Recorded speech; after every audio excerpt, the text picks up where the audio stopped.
With Randall's help, Mike thought maybe they could finally send Boo home. At last, Sully found Boo. He was so happy to see her.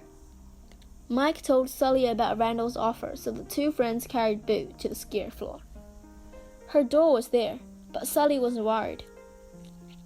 "We can't trust Randall." Mike disagreed. To prove the door was safe, he went through and was captured by Randall. As Sully and Boo hid, Randall stepped back into the monster's world and left the scarer's floor with Mike, trapped in a box. Sully and Boo followed, but they lost track of him in the company's back hallways. Then Boo found a secret passageway. "Boo!" Sully exclaimed proudly. "Way to go!" At the end of the secret passageway, Sully and Boo found Randall and his assistant in a hidden laboratory.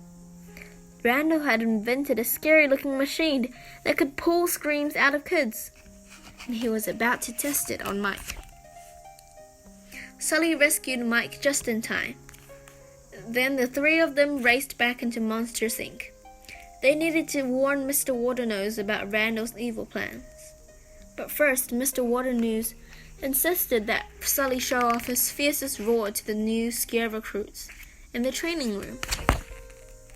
Boo sobbed in terror. She had never seen Sully as a frightening monster before. Sully tried to explain, but she refused to come near him. For the first time, Sully realized that scaring children was nothing to be proud of.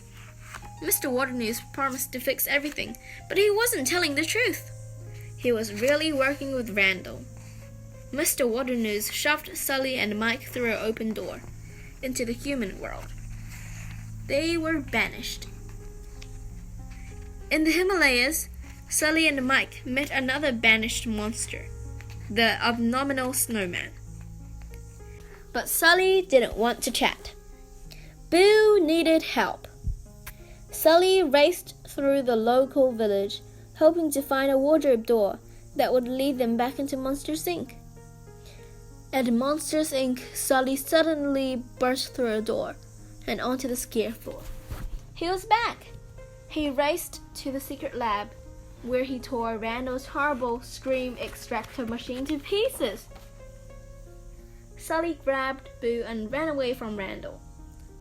Mike had also made it back to Monsters, Inc. The three of them jumped onto the conveyor belt of doors to try and escape from Randall. Suddenly, the conveyor belt stopped moving. The power was out. "Make her laugh," Sully commanded, so Mike started making crazy faces. When Boo giggled, the power returned. Jumping in and out of doors, Sully, Mike, and Boo raced to stay ahead of Randall, but with each leap he was getting closer. Finally, Randall snatched Boo away. He had her. When Sully tried to help, Randall knocked him away.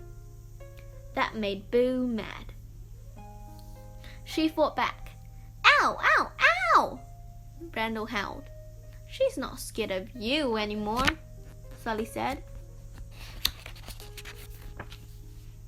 Working together, Sully, Mike, and Boo beat Randall once and for all.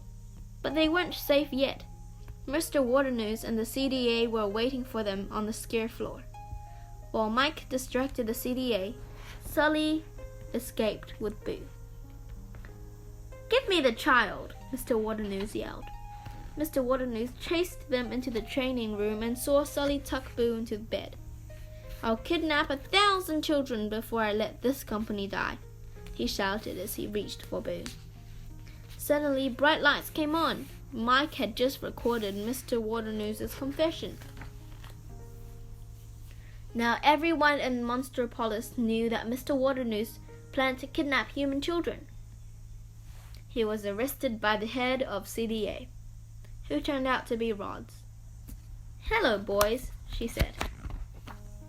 It was time for Boo to go home. The little girl gave Mike a hug before following Sully into her room. Gently, she tucked her into bed. Sadly, Sully said goodbye and returned to Monsters, Inc. Roz ordered the CDA to shred Boo's door. It couldn't be used for scaring anymore, and Sully would not be able to visit Boo again. Only one tiny silver of the door was left, lying on the floor. Sully clutched it tightly and kept it. After that, Sully became president of Monsters, Inc., and the scare floor became a laugh floor. It was all because Sully had discovered that laughter produced more power than screams. Monsters, Inc. and Monstropolis were saved. Sully still missed Boo. He'd saved one of her drawings and often looked at it. One day, however, Mike surprised his pal. He had put Boo's drawer back together. It was just missing one tiny silver.